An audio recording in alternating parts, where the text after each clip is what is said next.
Hi, welcome to episode number 50 anger is good ये series में। आज का टॉपिक का नाम हमको हमेशा बचपन में बताया गया है ना कि स्ट्रेंजर्स से बात मत करिए, अनजान लोगों से बात मत करिए। आज का टॉपिक बिल्कुल अलग है। मैं यहाँ कहती हूँ टॉक टू स्ट्रेंजर्स। हाँ, मैं कह रही हूँ टॉक टू स्ट्रेंजर्स। क्या आपको नहीं पता strangers can give you all that जो आपके अपने नहीं दे पाते हैं। स्ट्रेंजर्स के अंदर एक कैपेसिटी है जो आपको इनेबल करती है कि आप सच्चाई बताएं, आप अपने दिल खोलकर बात करें, आपके टेंशन को बताएं। और वो जजमेंटल नहीं होते। Most strangers are not judgemental. उनको पता है कि आप उनसे मुलाकात कर रहे हैं, फिर पता नहीं आपसे मुलाकात होगी नहीं होगी। You can actually be your true self when you are actually with strangers. मैंने इस बुक में यहां पर लिखा है, strangers feel protective when they see your vulnerability and you don't have to pretend otherwise. Strangers don't judge you based on your past successes, failures, struggles, and benefits because they don't know all that about you. They don't look shocked when you share your fears, anxieties, worries, and stress. क्योंकि आपका कोई past history नहीं है उनके दिमाग में, आपके बारे में वो कुछ नहीं जानते, तो आप जो भी कहते हैं, strangers have this immense capacity to accept you for who you are. इसलिए तो जब हम जाते हैं ऐसे मौके पर जहां पर हमको नाचना होता है और हमको पता है कि हम किसी को जानते ही नहीं हैं, तो most of us and up dancing like a wild horse. हमको फर्क ही नहीं पड़ता बिकॉज हमको पता है कि इन लोगों से पहले भी नहीं मिले, हम इसके बाद भी मिलने नहीं वाले हैं. Many of us feel shy when we have to really be that cool in front of people whom we know. इसीलिए तो हम अपने बच्चों को काउंसलर्स के पास ले जाते हैं. हम खुद जाते हैं कोचेस के पास और काउंसलर्स के पास हम जाते हैं. I have seen in my literally, अब मैं कहती हूँ 15 साल के तजुर्बे में कोचिंग जो कर रही हूँ. I have been coaching for 15 years now. Okay, that's a long long time. Hundreds of them have come to me for coaching. और दीज पीपल आर अकम्प्लिश्ड. ऐसे नहीं कि वो अकम्प्लिश्ड नहीं है, बड़े अकम्प्लिश्ड लोग हैं, सक्सेसफुल लोग हैं. और उन्होंने जो जो किया है वो सक्सेस को प्राप्त करने के लिए, वो सक्सेस को आज एंजॉय करने के लिए, they carry so many baggages.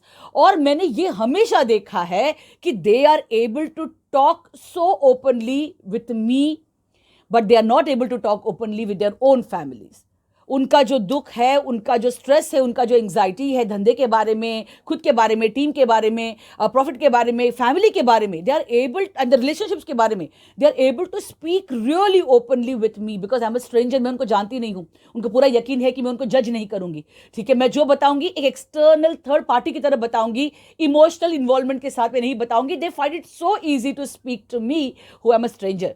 और मैंने ये यहां पर लिखा है कि you will find more sympathy from strangers than your own people because your own people will deny, justify and defend or make you deny, justify or defend. क्योंकि जब भी अपने होते हैं ना, वो जब भी हम कहेंगे ना कि मुझे ये करने का मन कर रहा है, इमीडिएटली आपका रिएक्शन आप देखेंगे आएगा, अरे यार ये करने के पहले 4 बार सोच लेते, अरे ये करने के पहले ये तो कर लेना चाहिए था ना, अरे वो पेंडिंग है वो कौन करेगा, पहले भी तुमने अटेम्प्ट किया था, तुम तो फेल हो गए थे. They have so many things to tell us that हमारी कई बार हिम्मत ही नहीं होती है कुछ नई चीज़ करने की या कुछ नए ख्याल को लाने की या कोई चीज़ को शेयर करने की. जब भी हम किसी के बारे में, for example many obviously each of us has many relationships, her relationship के साथ कोई ना कोई स्ट्रेस होता ही है. ट्राई टेलिंग योर हस्बैंड कि आप जिस तरह मुझे रोकते हैं चीजें करने से, मुझे बड़ा दुख होता है, I feel very hurt. Immediately he will jump into conclusions. He will start accusing you. मैंने कितना फ्रीडम तुमको दिया है, तुमको नहीं पता है मेरी माँ के पास फ्रीडम नहीं था, तुम्हारे माँ के पास फ्रीडम नहीं था. मतलब they're are justifying. If you tell your wife कि अरे तुम जो मुझे नैग करती हो या वाइन करती हो, कंप्लेन करती हो रोज जब मैं घर लौटता हूँ, it really stresses me out, तुरंत वो शुरू करेंगे पूरा दिन मैं बच्चों का देखभाल करती हूँ, घर का देखभाल करती हूँ, बाहर जाती हूँ, सब संभालती हूँ, आपको क्या लगता है आप अकेले को स्ट्रेस हो रहा है क्या, मुझे स्ट्रेस नहीं हो रहा. मतलब anybody who knows us, they will not be able to understand your pain. As a matter of fact, strangers will understand and empathize. जो आपको सहानुभूति चाहिए, आपको जो एडवाइस चाहिए, आपको जो ओपन हार्ट चाहिए, नॉन रेजिस्टेंट हार्ट चाहिए सुनने के लिए आपकी बातों को, you will find it from strangers. तो आज का जो मंत्र था वो था टॉक टू स्ट्रेंजर्स. जो स्ट्रेंजर्स, तो मैं यहाँ पर मैंने एक लास्ट सेंटेंस यहाँ पर मैं I think this I you're thinking about it, तो सोच लीजिए इसके बारे में. तो मैंने यहां लिखा है, when the going gets tough, जब लाइफ लगता है बहुत भारी हो गया है, जब आपको लगता है कि बहुत स्ट्रेस आ गया है लाइफ में, तो टॉक टू स्ट्रेंजर्स. ऐसे लोगों को रीच आउट करिए जो काइंड हैं और ट्रेंड हैं. ठीक है, अच्छा स्ट्रेंजर्स का मतलब कोई भी नहीं है, सबको नहीं पकड़ना, वो तो है आप पकड़ सकते हैं किसी को भी, बट आपको वो पॉजिटिव रीइंफोर्समेंट नहीं मिलेगा, लेकिन आपको सहानुभूति मिल ही जाएगा. But if you really want to talk, to somebody, आपको सचमुच में लगता है कि कोई मुझसे बात करें, मेरी बातें सुने, तो आप रीच आउट टू स्ट्रेंजर्स। इतने सारे कोचेस हैं, कंसल्टेंट्स हैं, इतने सारे काउंसलर्स हैं, मेंटोर्स हैं, reach out to them. You will see that they are able to give you a real perspective of your life. वो आपको डांटेंगे नहीं, ठीक है। वो आपको, अगर आप कुछ एक्स्ट्रॉर्डनरी वियर्ड और स्टूपिड चीज करते हैं, ठीक है, जहां पर वियर्ड करेज लगता है, तो वो ताली बजाएंगे आपके लिए, दिल बी हैप्पी कि आप ऐसा कोई रिस्क ले रहे हैं। अगर आप कोई चीज नई चीज करना चाहते हो, बोलेंगे वाह वाह बहुत बढ़िया, इंटरेस्टिंग, डू इट। वो कभी ये नहीं कहिए क्या बकवास कर रहे हो। So whenever you are feeling that you are stressed out और एंशियस महसूस कर रहे हैं, मेनी ऑफ अस एक्सपेक्ट कि अपने हमको वो सहारा दें, वो सपोर्ट दें। अगर आपके पास ऐसा सहारा और सपोर्ट मिलता है, वंडरफुल, लेकिन I am telling you are only loading your own people with your own stress. हम अपने स्ट्रेस को पास ऑन कर रहे हैं जब भी हम अपनों से बात करते हैं अपनी टेंशन के बारे में। तो रीच आउट टू स्ट्रेंजर्स, किसी भी काउंसलर को, कोच को या मेंटोर को आप कॉल करने से हिचकिचाइए मत।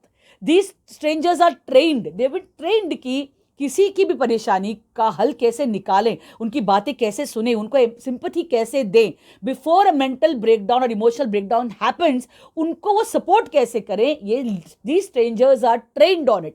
तो do talk to strangers, do not give up on talking to strangers and sharing. आप अपना शेयर जो करने वाले इमोशंस, उसको गिव अप मत करिए जब आपको वो सपोर्ट नहीं मिलता है अपनों से, क्योंकि बाहर दुनिया में बहुत सारे लोग हैं जो आपको हेल्प करने के लिए बिल्कुल तैयार हैं। उस कोशिश के लिए, उस प्रयास के लिए जहां पर you will find the right strangers to talk to, और जहां पर you will become a wonderful hearing person for other people जो आपके साथ शेयर कर रहे हैं, जिनके लिए आप स्ट्रेंजर्स हैं। उस कोशिश के लिए, उस प्रयास के लिए मेरी तरफ से विजयी भव। लाइक बटन, सब्सक्राइब बटन और शेयर बटन। और अगर आप किसी को जानते हैं जिनको एक काउंसलर, कोच, मेंटोर की जरूरत है, दिए हुए नंबर पे आप फोन करिए, वरना आप मतलब go to Facebook, find somebody जिसके साथ आप बात करना चाहते हैं। स्ट्रेस कैरी करके, इमोशनल बैगेज कैरी करके लाइफ को जीने में कोई मजा नहीं है। Might as well talk to somebody जो आपको समझते हैं। अगले एपिसोड तक good bye, have a great day ahead.